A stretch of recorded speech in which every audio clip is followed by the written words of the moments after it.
Bismillahirrahmanirrahim. Assalamualaikum warahmatullahi wabarakatuh.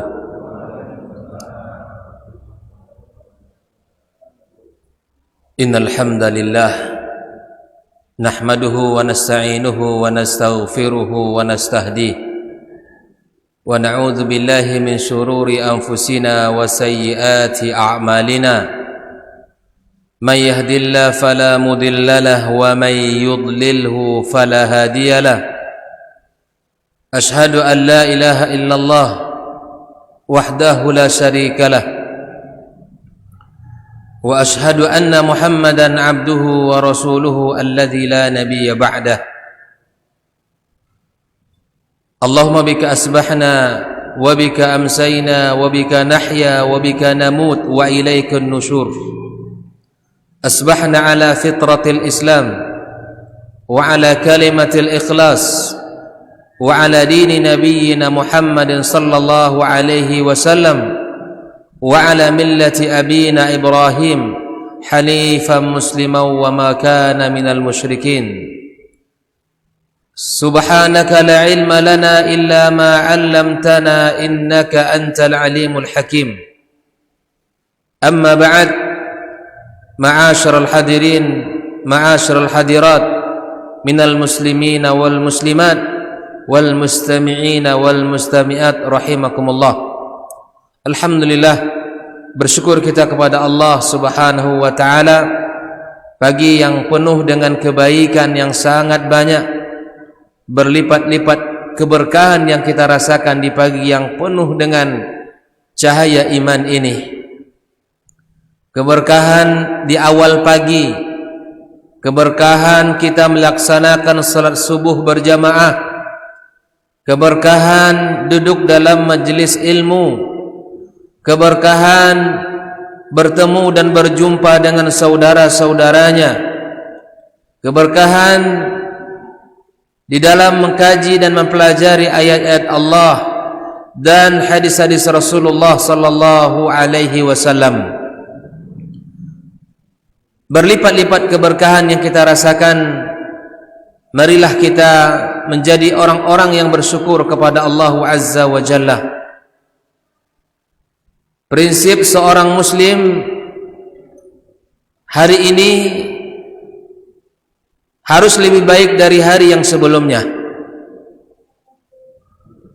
Hari esok mesti lebih baik dari hari yang kita lewati saat ini. Muslim harus berfikir lebih baik kondisinya dari hari-hari yang sebelumnya.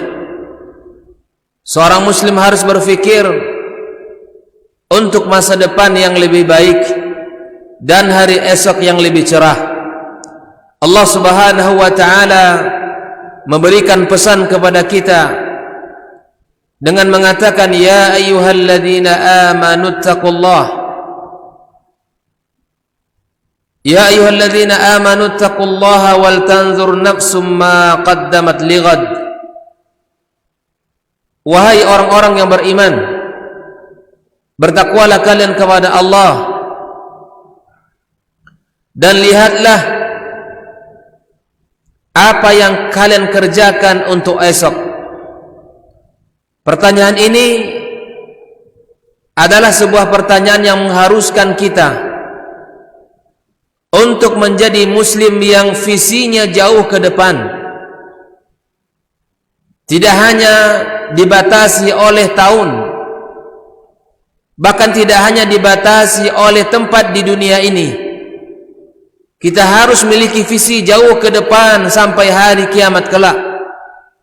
Seorang muslim harus menjadi visioner, berbekal diri untuk hari yang sangat agung, hari yang akan sangat dahsyat, hari yang sangat besar, akan berjumpa dengan Allah Subhanahu wa taala. Wabil khusus kita berbicara tentang visi besar dalam mendidik generasi ini, melahirkan generasi-generasi Rabbani, generasi-generasi yang kokoh dan tangguh sebagai cita-cita besar dalam pengasuhan dan pendidikan kita. Terlebih khusus kita sebagai orang tua atau sebagai pasangan, sebelum kita berbicara tentang anak dan mendidik anak, kita harus berusaha menjadi pasangan yang harmoni, pasangan yang akur, pasangan yang sama visi dan semangat di dalam mendidik anak. Inilah akan kita bicarakan pada pagi yang penuh berkah ini insyaallah, bahwa harmonisasi suami istri untuk mencetak generasi Rabbani sebagai cita-cita pengasuhan dan pendidikan anak-anak kita. Kaum muslimin rahimakumullah, Allah Subhanahu wa taala telah berfirman di dalam surat Al-Furqan ayat 74 yang menggambarkan tentang doa yang harus senantiasa kita lantunkan di dalam kehidupan kita berumah tangga sebagai ajaran, sebagai ayat dan panduan yang mengarahkan kita untuk menjadikan pasangan-pasangan yang lebih baik dan pasangan yang harmoni. Allah Ta'ala berfirman, Rabbana hablana min azwajina wa dhurriyyatina qurrata a'yun waj'alna lil muttaqina imama. Orang-orang ibadur rahman yang senantiasa melantunkan doa kepada Allah, Rabbana, wahai Rabb kami, hablana min azwajina, berikanlah kepada kami pasangan-pasangan kami, wa dzurriyyatina qurrata a'yun, dan zuriat keturunan yang menjadi penyejuk mata, waj'alna lil muttaqina imama, dan jadikan kami adalah pemimpin bagi orang-orang yang bertakwa. Yang menjadi pembahasan kita kaum muslimin, ada ungkapan Allah, firman Allah yang mengatakan azwaj, yaitu pasangan. Sebelum kita membahas keturunan yang menyejukkan mata, maka kita berusaha menjadi pasangan-pasangan yang ideal, pasangan-pasangan yang harmonis, pasangan-pasangan yang berpijak di atas pemahaman agama Allah. Di dalam Al-Quranul Karim, kata pasangan ya diungkapkan dengan dua hal. Yang pertama kata az-zawj, yang artinya pasangan, jamaknya azwaj. Di dalam Al-Quranul Karim untuk pasangan ideal, pasangan yang baik, suami saleh, istri salehah, Allah mengungkapkan kata zauj. Sebagai buktinya firman Allah, ketika Allah Subhanahu wa taala menyapa istri-istri Nabi kita sallallahu alaihi wasallam, maka Allah katakan, ya ayyuhan nabi qul li azwajika wa banatika wa nisa'il mu'minin yudnina alaihinna min jalabibihinna. Wahai Nabi, kata Allah, katakan kepada istri-istrimu, kepada anak perempuanmu, dan kepada wanita kaum muslimin agar mereka memanjangkan jilbabnya. Allah menyapa istri Nabi kita alaihi salatu wassalam dengan kata-kata azwaj, dengan kata zauj. Ini menunjukkan pasangan Rasulullah sallallahu alaihi wasallam pasangannya ideal. Begitu juga Allah Subhanahu wa taala menyapa Nabi Adam alaihi salam. Dia dengan pasangannya dengan kata zauj, uskun anta wa zaujukal jannah. Wahai Adam, tinggallah kamu dengan pasanganmu di dalam surga.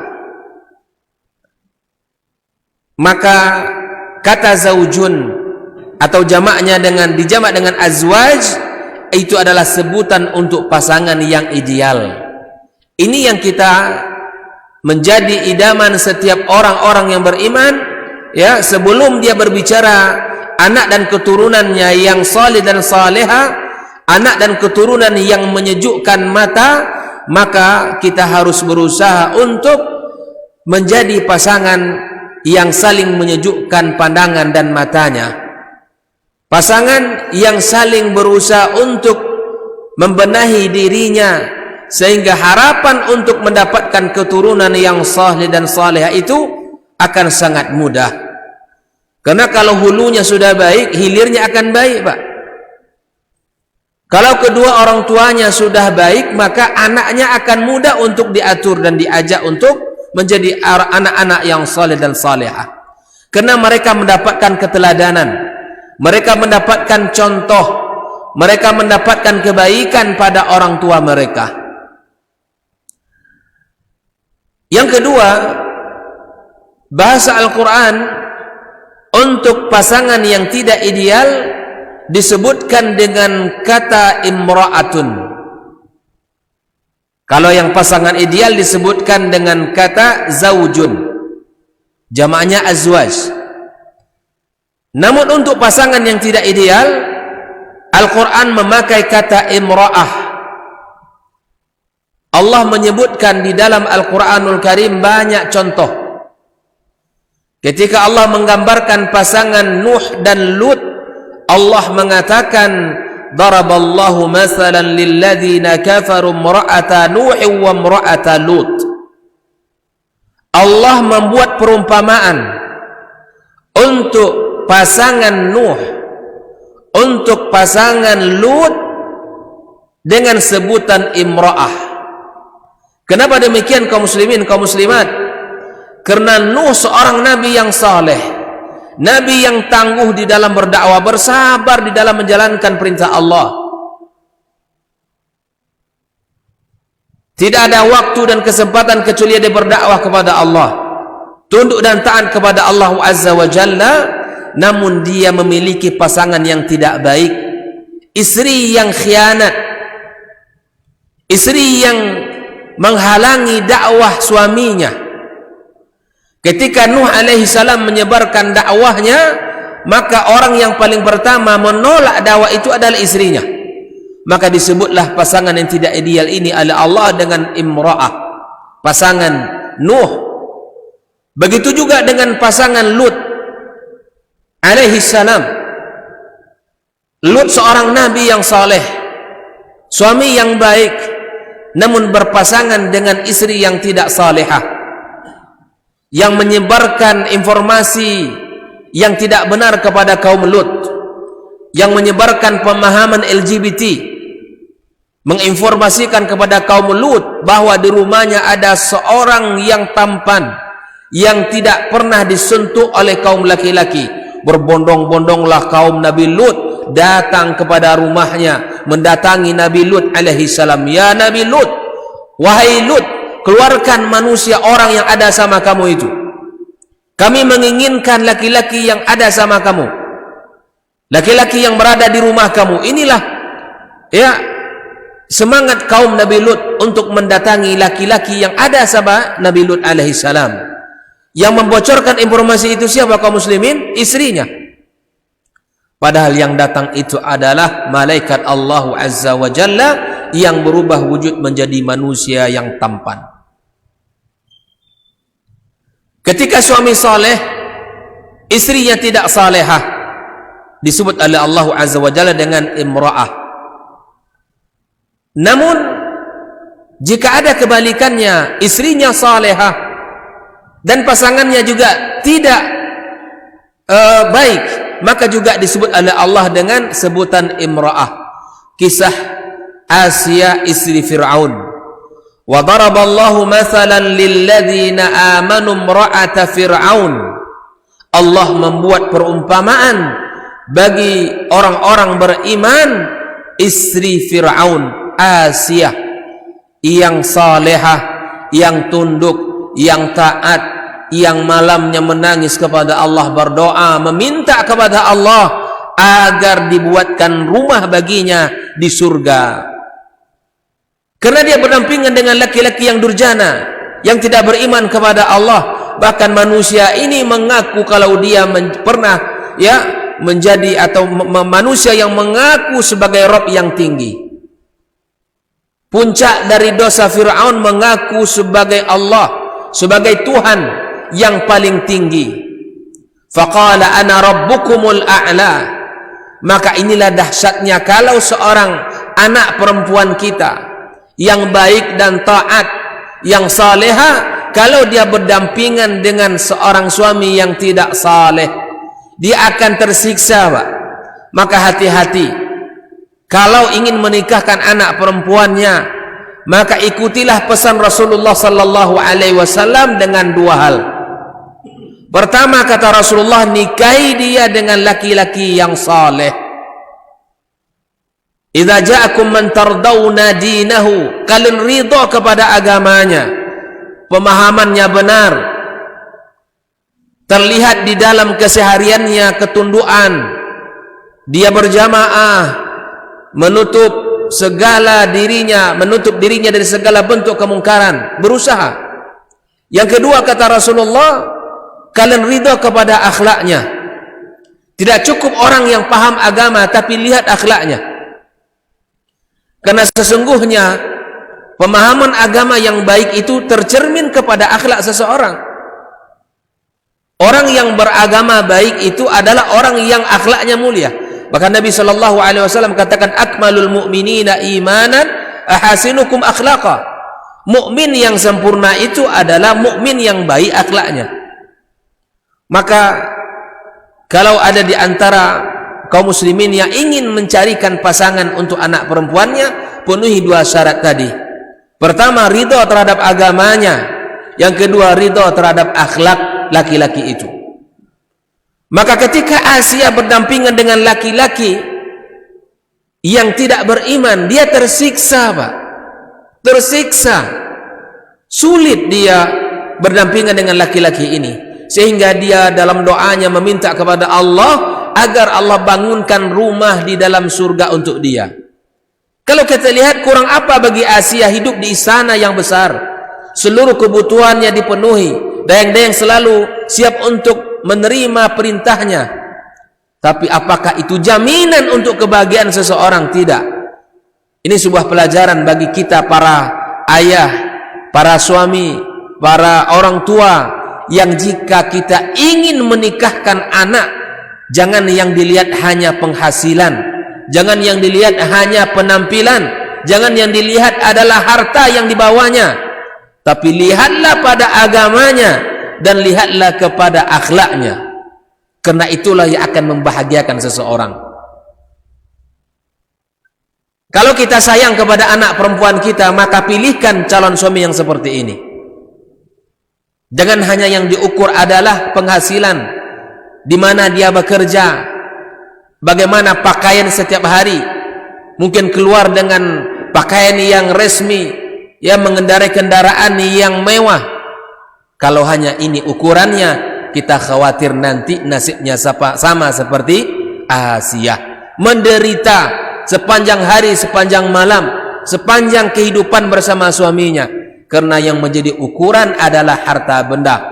Maka itu kaum muslimin rahimakumullah, jangan kita tiru, ya, jangan kita mencontoh orang-orang yang hanya memandang, ya, kemuliaan itu pada harta dan pada kekayaan.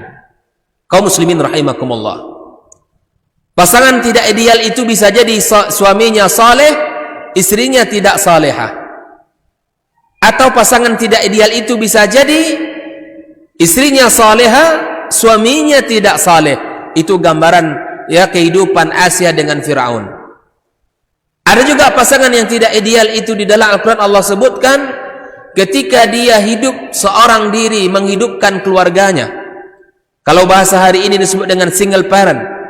Suaminya sudah tidak ada, tetapi dia menghidupkan anaknya, ya, mendidik anaknya, mengawal anaknya sendirian.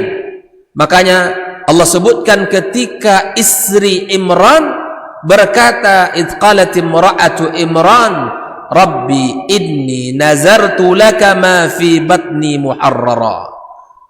Ketika Imran sudah meninggal, kemudian di dalam rahimnya ada janin, Hanna berkata kepada Allah, ingatlah ketika istri Imran berkata, Rabbi, wahai Rabbku, aku nazarkan janin yang ada dalam perutku ini untukmu sebagai hamba yang akan membebaskan muharrar, yang akan menjaga Baitul Maqdis. Ini juga mengajarkan kepada para ibu agar memiliki visi yang jauh ke depan ketika memiliki anak. Bukan hanya sekadar punya anak, tapi anak yang dikandung ini untuk apa? Akan dijadikan seperti apa?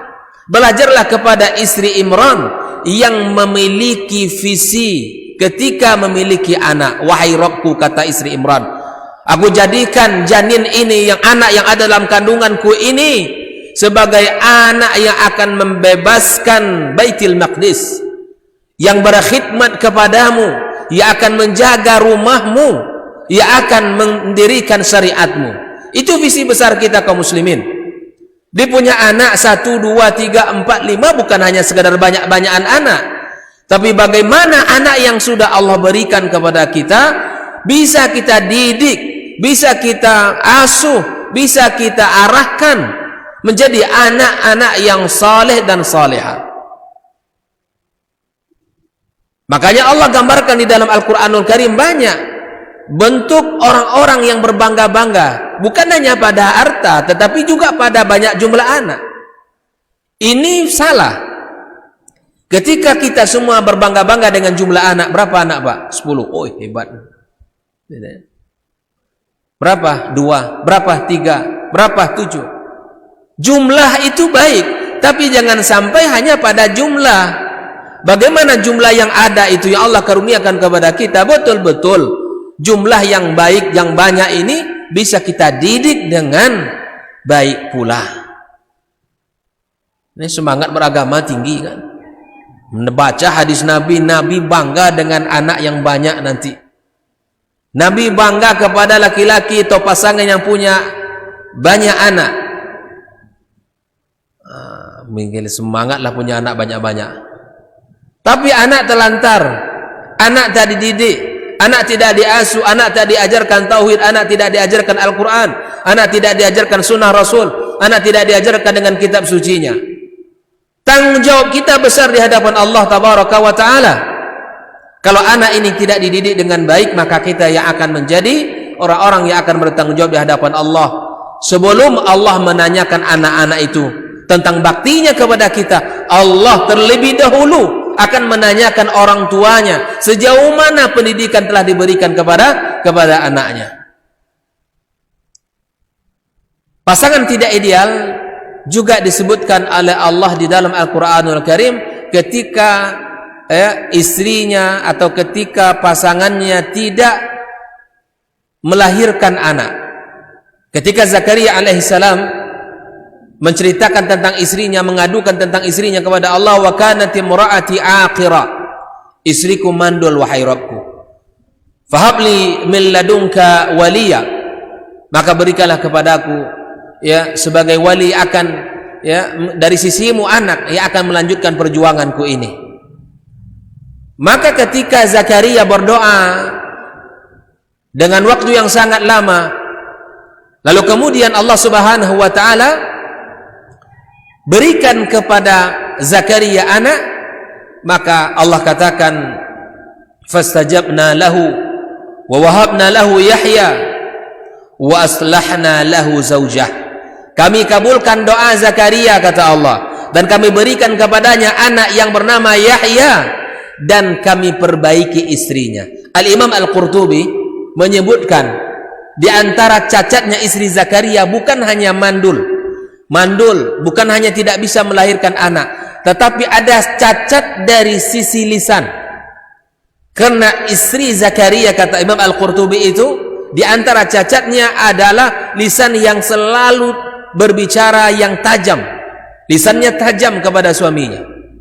Maka hati-hati kita, para bunda, para ummahat, ya, kita melihat kecacatan itu tidak hanya pada tidak bisa melahirkan, tetapi cacatnya di antaranya adalah memiliki lisan yang sangat tajam kepada suami.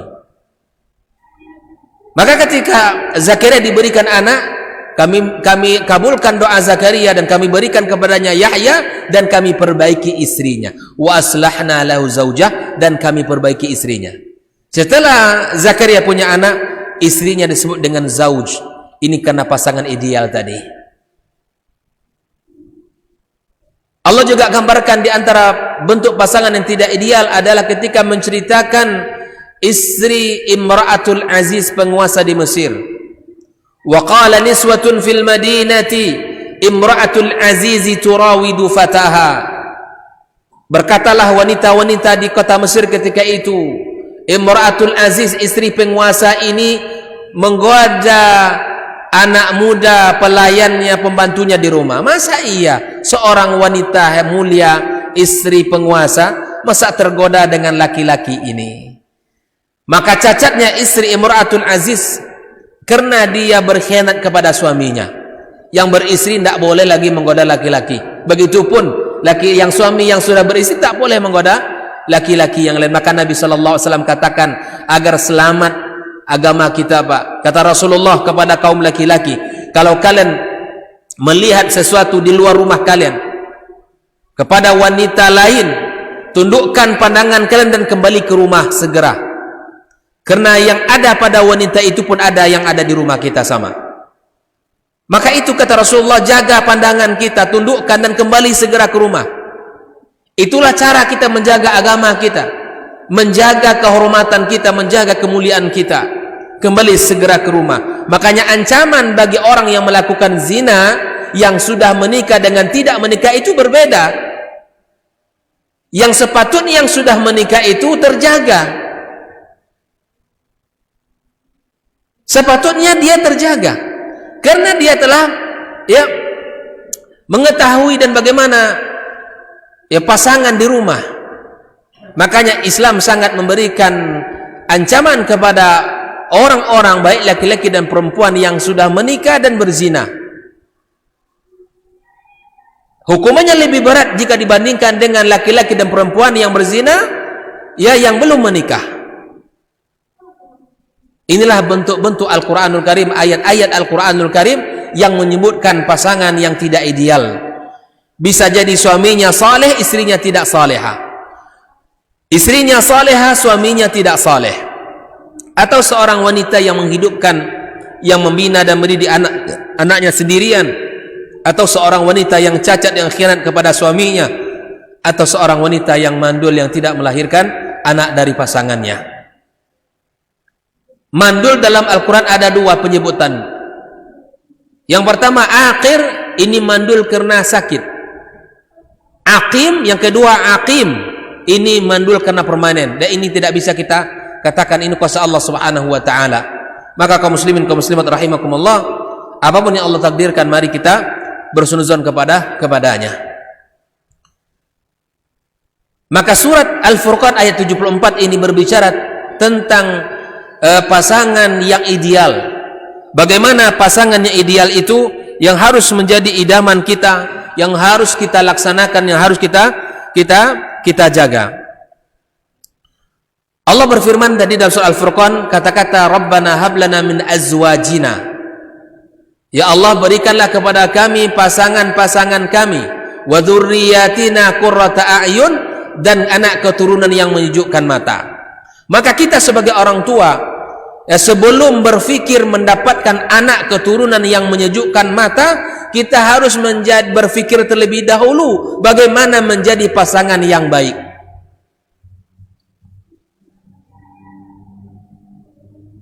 Sebelum berfikir menjadi ayah yang baik, berfikirlah terlebih dahulu menjadi suami yang baik kepada istri.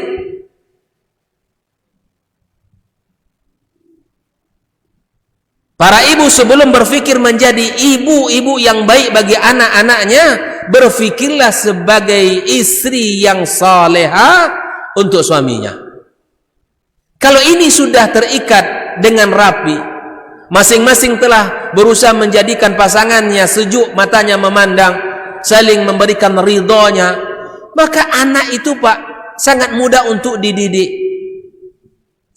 Kita lihat nanti dalam sejarah bagaimana ya, ketidakakurannya atau tidak harmonisannya pasangan akan berbuah buruk kepada anak dan keturunan. Ya. Saya sebutkan satu contoh dalam sejarah. Ketika Nabi Nuh alaihi salam berdakwah, ya, maka istrinya yang pertama yang menolak dakwah Nabi Nuh alaihi salam. Dia yang menghambat dakwah suaminya. Dia yang mengatakan suaminya gila. Ketika Nabi Nuh alaihissalam mendakwakan, jangan kalian percaya dengan dakwaan suami saya, jangan kalian percaya dengan risalah suami saya. Suami saya sudah gila, kata istrinya, membuat kapal di tengah gurun pasir yang tidak ada laut, yang tidak ada sungai. Yang membuat opini buruk itu istrinya. Apalagi kalau opini itu disampaikan depan anak-anaknya. Makanya para bunda, ya, kalau seandainya ada masalah di antara pasangan kita, jangan sekali-kali kata-kata buruk itu dikeluarkan depan anak. Karena ketidaktaatannya anak kepada ayah akan sangat berpengaruh dari ucapan ibu kepada suaminya. Apalagi disampaikan di hadapan anak-anaknya. Ini berbahaya. Ketika kita menginginkan ketaatan dari anak-anak kita, maka kita harus mengevaluasi lisan kita. Bagaimana ucapan istri kepada suaminya? Karena itu akan menjadi, ya, pengaruh besar terhadap jiwa anak kita. Kaum muslimin rahimakumullah. Begitupun kita para ayah, begitupun kita para suami ini memiliki tanggung jawab yang besar di hadapan Allah Subhanahu wa taala. Karena istri itu, kata Rasulullah, tawanan kita. Kita larang, dia tidak bisa melakukan apa-apa. Kita perintah dia harus taat. Maka kata Rasulullah, berbuat baiklah kalian kepada wanita. Istausu bin nisa'i khaira. Aku wasiatkan kepada kalian agar kalian berbuat baik kepada suami, kata Rasul. Agar berbuat baik kepada wanita. Kita para suami agar berbuat baik kepada pasangan-pasangan kita. Maka kehidupan rumah tangga yang harmonis, ya, bukan hanya sekedar kita memberikan belanja di awal bulan dengan cepat, tetapi di antara bentuk harmonisasi rumah tangga itu kita mendengarkan keluhan istri kita. Kita mendengarkan pembicaraan yang disampaikan kepada kita dengan tatapan wajah, dengan disambut dengan sepenuh hati kita. Itu bentuk harmonisasi, bisa kita ukur, Pak. Orang sudah lama menikah, orang sudah lama berumah tangga, tapi kehidupannya seakan-akan masing-masing pasangan hidup sendirinya. Suami tak mendengarkan ucapan istri dan istri sebaliknya tidak mendengarkan ucapan suami. Maka di antara bentuk harmonisasi itu, kaum muslimin, kaum muslimat rahimakumullah, di mana kita saling mendengarkan, kita saling memberikan curhatan, dan kita saling mendengarkan dengan seksama. Rasulullah sallallahu alaihi wasallam di dalam kehidupannya diceritakan bahwa Aisyah radhiyallahu taala anha sebelum tidur menceritakan ada beberapa wanita-wanita yang bertemu kemudian menceritakan tentang suaminya. Aisyah hafal bagaimana karakter-karakter suami-suami itu. Nabi setia mendengarkan cerita Aisyah tadi. Bahkan Nabi Shallallahu Alaihi Wasallam menyimpulkan perkataan Aisyah itu. Ini bentuk di mana Rasulullah mendengarkan cerita Aisyah. Terkadang kita ini egonya tinggi, Pak, karena banyak urusan kita di luar, banyak masalah di kantor. Terkadang untuk curhatan istri kita tidak mau mendengar. Padahal dia adalah asirat, kata Rasulullah. Dia adalah tawanan kita. Orang tawanan itu lemah, tak memiliki kuasa di atas, ya, orang yang menawannya. Maka berbuat baiklah kepada istri kita dengan cara mendengarkan ceritanya. Kita di kantor mungkin mendengarkan paparan proposal berjam-jam, ya, tidak ada masalah bagi kita. bercerita dengan kawan di kedai kopi berjam-jam, tidak ada masalah. Entah cerita itu tidak bermanfaat terkadang. Istri kita di rumah menceritakan kondisi anak, kondisi sekolah, kondisi akhlaknya, tidak mau kita dengarkan. Ego namanya itu. Rasulullah mendengarkan 11 karakter wanita unik yang diceritakan oleh Aisyah. Didengarkan ke 11-11 itu, disimpulkan oleh Rasulullah sallallahu alaihi wasallam.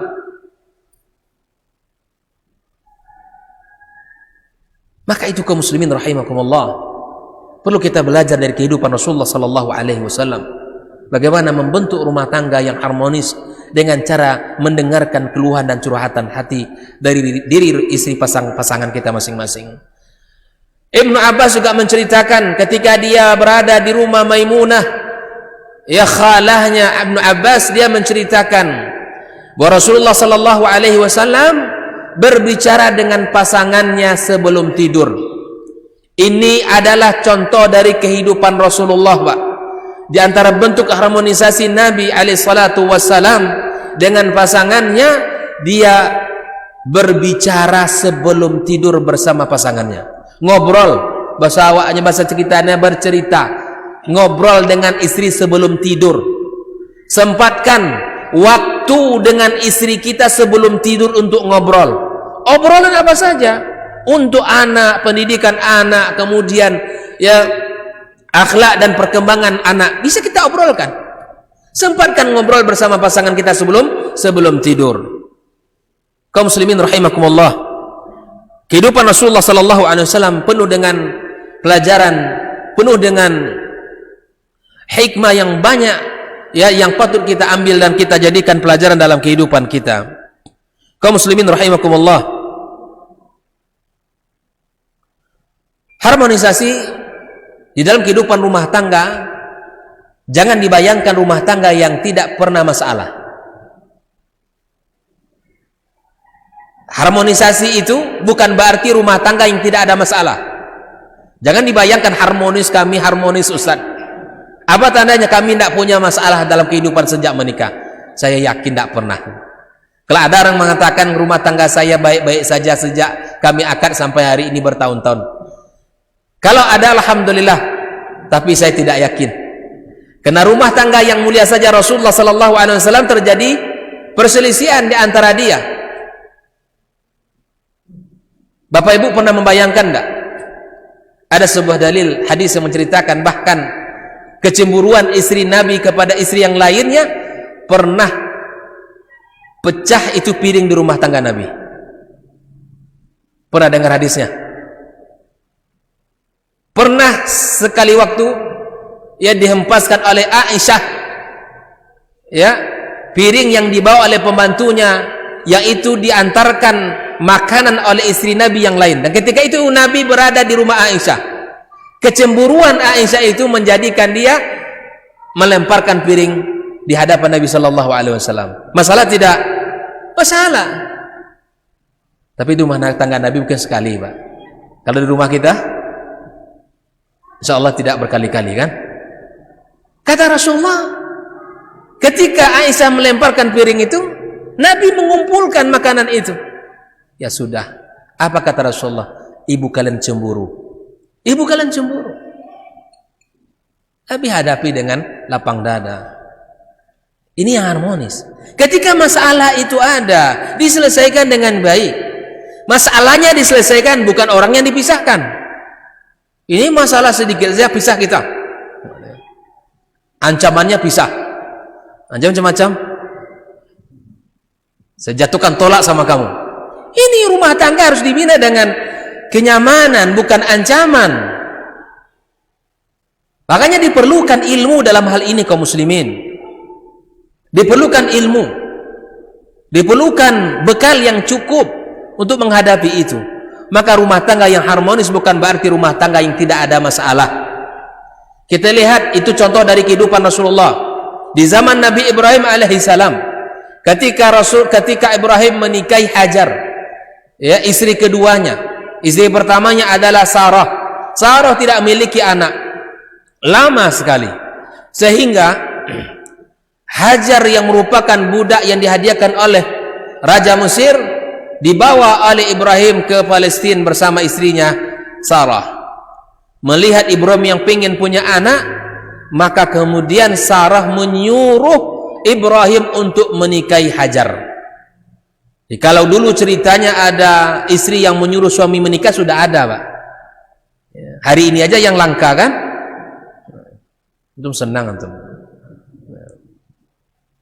Ibrahim disuruh oleh Sarah untuk menikahi Hajar. Lalu kemudian tak lama kemudian lahirlah, hamillah Hajar. Lalu kemudian terjadilah kecemburuan antara Sarah dan Hajar, dan Allah Subhanahu wa taala menyuruh Ibrahim untuk mengantarkan Hajar ke kota Mekah bersama anaknya Ismail yang masih kecil. Dititipkan beberapa kurma dan sedikit air.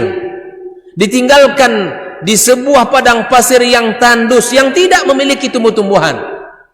Sampai di Mekah tidak ada orang, padang pasir yang tandus. Ya, tidak ada siapa-siapa di sana. Ibrahim tinggalkan Hajar dan istrinya di situ, anaknya di situ.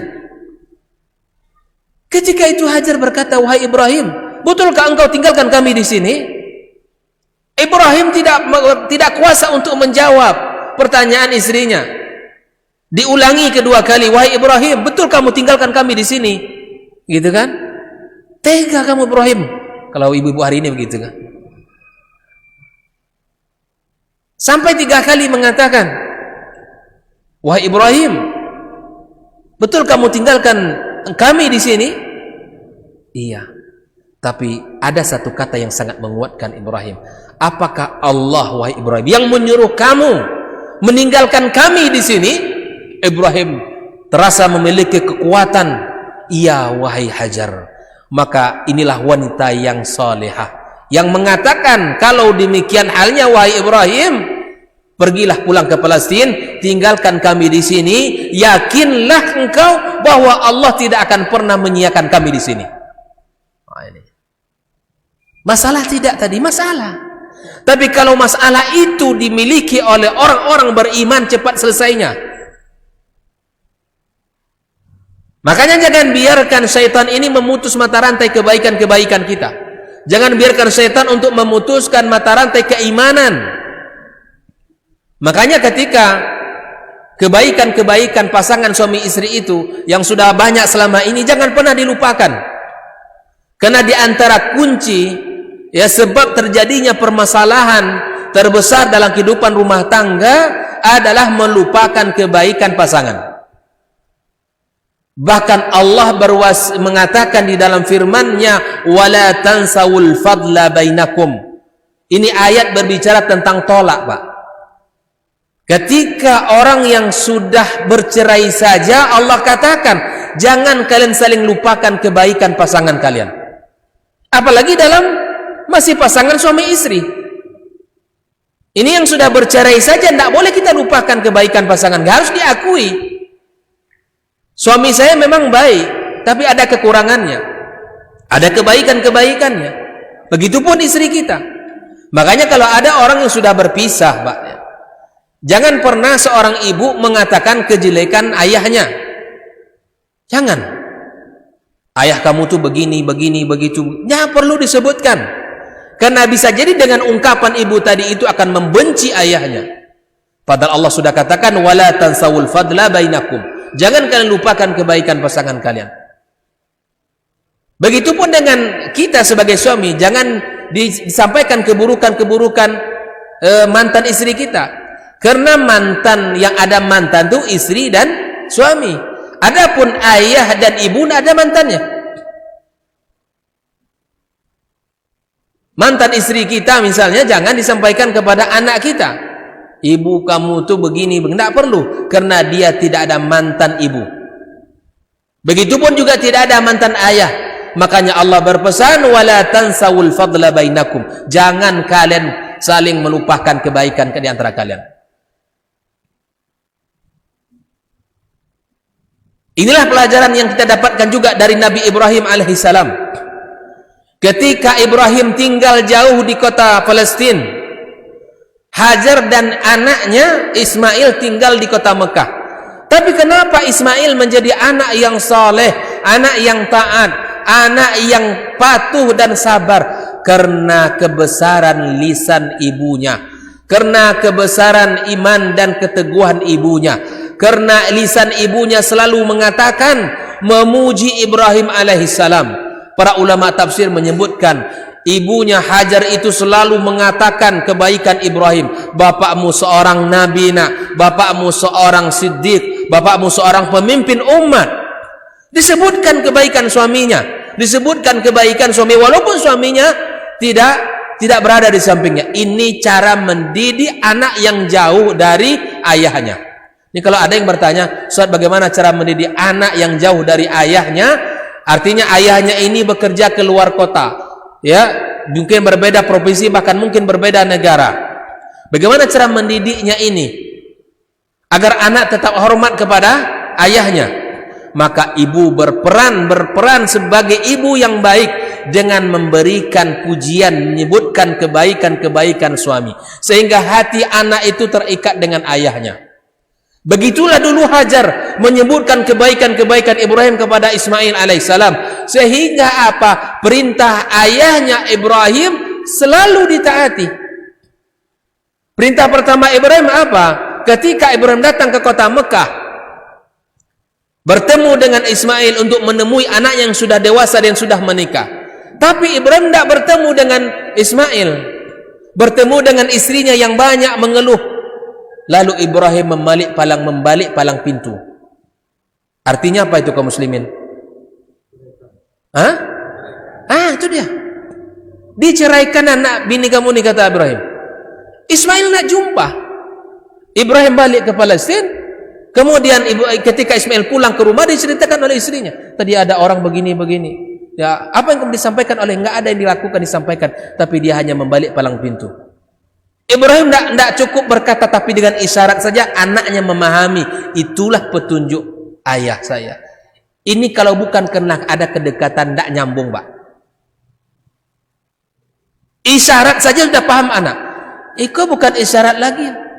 Dah perintah dari ayahnya, tidak juga nyambung anaknya. Apa ceritanya ini? Berarti memang tidak terbangun antara ayah dengan anak itu kedekatan. Ibrahim dengan isyarat, Ismail faham. Kita dengan perintah, dengan kata-kata, anak tidak paham. Berarti ada yang evaluasi, ya, harus ada yang kita evaluasi. Ada kedekatan yang tidak terbangun antara kita dengan anak kita. Maka perintah kedua Ismail alaihissalam adalah perintah Allah yang menyuruh untuk menyembelih anaknya.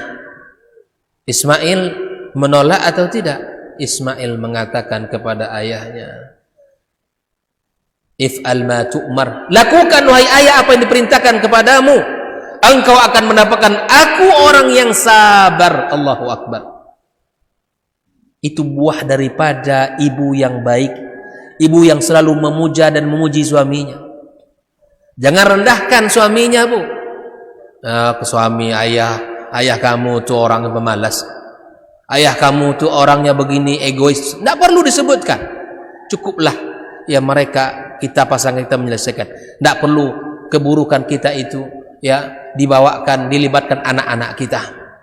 Tapi jaga lisan kita, jaga perasaan anak-anak kita jangan sampai terluka, sehingga bisa jadi ucapan kita itu akan menjadikan anak-anak kita benci kepada ayahnya. Kaum muslimin, kaum muslimat rahimakumullah. Sehingga Ismail alaihissalam menjadi anak yang saleh, menjadi anak-anak yang bersabar atas perintah Allah Subhanahu wa taala. Kaum muslimin rahimakumullah. Harmonisasi itu terbangun dengan cara kita saling memuji dan saling mengungkapkan perasaan di antara kita. Jadi kalau kita ditanya tentang istri kita, misalnya istri kita menanya, Pak, tentang dirinya di hadapan kita, maka kita sampaikan. Begitupun sebaliknya, ketika suami ibu menanyakan bagaimana dia di hadapan ibu, maka sampaikan. Rasulullah ketika ditanya, ya, siapa wanita yang engkau cintai wahai Rasulullah, maka Rasul mengatakan Aisyah, disebutkan langsung. Itu bukanlah aib bagi seseorang. Maka utarakan kebaikan-kebaikan itu. Utarakan kebaikan-kebaikan. Sebutkan kebaikan. Kalau perlu kita catat kebaikan pasangan kita, Pak. Agar ketika nanti di saat kita membenci ada rasa yang tidak suka di hati kita, kita ingat kebaikan kita, kebaikan pasangan kita. Makanya Nabi SAW agar hubungan kita baik, maka lihatlah kebaikan pasangan kita. Kata Rasul sallallahu alaihi wasallam, la yafruqu mu'minin mu'minatan in kariha minha radiya minha akhar. Tak pantas bagi seorang suami membenci istrinya. Kalau dia melihat kekurangan pada istrinya, maka lihat kebaikan yang lain lebih banyak. Jangan fokus kepada kekurangannya, tapi fokus kepada kebaikannya. Itulah cara agar hubungan kita ini akan menjadi baik. Di antara cara yang kita dapatkan agar hubungan kita ini menjadi harmonis, contohlah Rasulullah sallallahu alaihi wasallam dalam kehidupan rumah tangga. Nabi alaihi salatu wasallam bersama, makan bersama, bahkan makan minum dengan satu gelas. Dan kisahnya sangat banyak. Aisyah radhiyallahu taala menceritakan itu. Ketika aku minum dalam sebuah gelas, maka Rasulullah sallallahu alaihi wasallam memilih bibir gelas mana yang aku minum, lalu kemudian Rasulullah SAW meletakkan bibirnya di situ dan meminum airnya. Ini kehidupan yang dicontohkan Rasulullah SAW. Bahkan ketika aku memakan daging, kata Aisyah, kemudian Rasulullah SAW mencari daging yang aku makan dan menggigit di tempat di bekas gigatan aku, dan itu dilakukan Rasulullah SAW. Di antara cara yang bisa kita lakukan adalah kita melakukan rihla bersama dengan pasangan kita. Kita melakukan rihla dan kita melakukan hal-hal yang menyenangkan kita bersama pasangan kita. Kaum muslimin rahimakumullah. Dengan banyak mencontoh kehidupan Rasulullah sallallahu alaihi wasallam, maka insyaallah kita akan bisa mendapatkan banyak kebaikan dalam kehidupan rumah tangga kita. Dan ketika generasi-generasi kita ini tidak bisa kita hadirkan di generasi-generasi yang kokoh dan tangguh, generasi-generasi yang rabbani, yang tunduk dan patuh kepada Allah, bisa jadi akibatnya karena hubungan pasangan kita ini yang belum harmonis. Jangan kita selalu atau mudah untuk menyalahkan anak kita yang tidak patuh dan taat. Barangkali memang masalah terbesarnya bukan pada anak, tetapi pada apa? Pasangannya. Saya pernah diceritakan oleh salah seorang sahabat, ketika ada salah seorang ayah yang mengusir anaknya dari rumah karena anaknya sudah melakukan banyak kesalahan, bahkan melawan sama ayahnya. Tetapi sahabat ini mengatakan kepada orang yang menelpon, bagaimana dengan istri bapak? Maksudnya, bagaimana tanggapan istri bapak ketika bapak mengusir anak bapak dari rumah? Maka dia mengatakan, itulah Ustaz masalahnya. Menceritakan panjang lebar sampai 48 menit menelpon. Yang menceritakan tentang anaknya hanya 3 menit. Sisanya menceritakan tentang istrinya. Berarti masalah terbesarnya bukan pada tapi hubungan dia yang tidak harmonis dengan pasangan. Jadi anak ini mudah sebetulnya untuk dididik kalau kita sudah selesai. Dari mana konsep ini? Dari Al-Quran, Al-Furqan 74 tadi. Rabbana hablana min azwajina wa dzurriyyatina qurrata a'yun. Generasi penyejuk mata itu akan mudah kita dapatkan kalau sudah pasangannya masing-masing sudah bisa menyejukkan mata pandangan suami dan istrinya. Itu kuncinya. Tidak serta-merta anak itu yang harus bermasalah. Mungkin suami yang kasar kepada istrinya, sedikit-sedikit ditabok istrinya, maka anak ini juga menjadi orang yang kasar. Sedikit-sedikit kata kasar itu keluar. Seluruh binatang yang ada di kebun binatang sana, nama-namanya semua disebutkan di situ. Bagaimana anak tidak akan melawan sama orang tua? Begitupun istri, sedikit-sedikit salah suaminya langsung kata-kata kasar keluar, melawan. Bagaimana anak tidak akan melawan kepada ayahnya? Karena suami telah menunjukkan contoh yang tidak baik. Maka kemudian kaum muslimin kaum muslimat rahimakumullah, kalau kita menginginkan generasi yang rabbani sebagai cita-cita pengasuhan kita, selesaikan dulu masalah kita bersama, maka insya Allah kalau sudah selesai, anak kita akan mudah untuk kita didik dan kita bina. Puncak daripada harmonisasi rumah tangga adalah di mana masing-masing mampu menyebutkan kebaikan-kebaikan pasangannya. Mampu menyebutkan kebaikan pasangannya. Kalau ndak ragu lisannya mengatakan berarti baik. Makanya kata Nabi sallallahu alaihi wasallam mengatakan, ya, puncak kebaikan seseorang itu adalah di mana dia baik kepada pasangannya. Khairukum li ahlikum wa ana khairukum li ahli. Yang terbaik di antara kita semua yang hadir dalam kajian ini adalah yang terbaik kepada pasangannya. Bukan yang terbaik kepada sahabatnya, bukan yang terbaik kepada mitra dan tetangganya, tapi kepada pasangannya. Kita harus berbuat baik, harus berlemah lembut, harus bertutur kata yang sopan. Allah katakan wa'ashiruhunna bil ma'ruf, pergaulilah istri kalian dengan cara yang ma'ruf.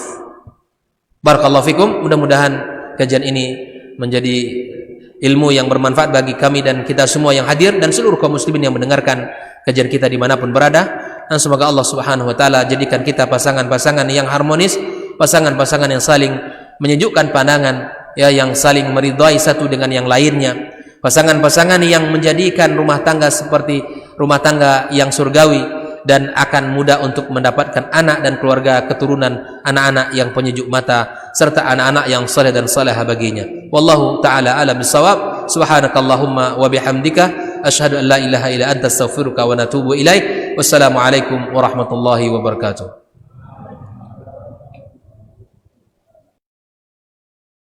Aku bercita-cita wahai Umar, jika aku memiliki emas sepenuh rumah ini, fa unfiqhu fi sabilillah, aku akan infakkan semuanya di jalan Allah.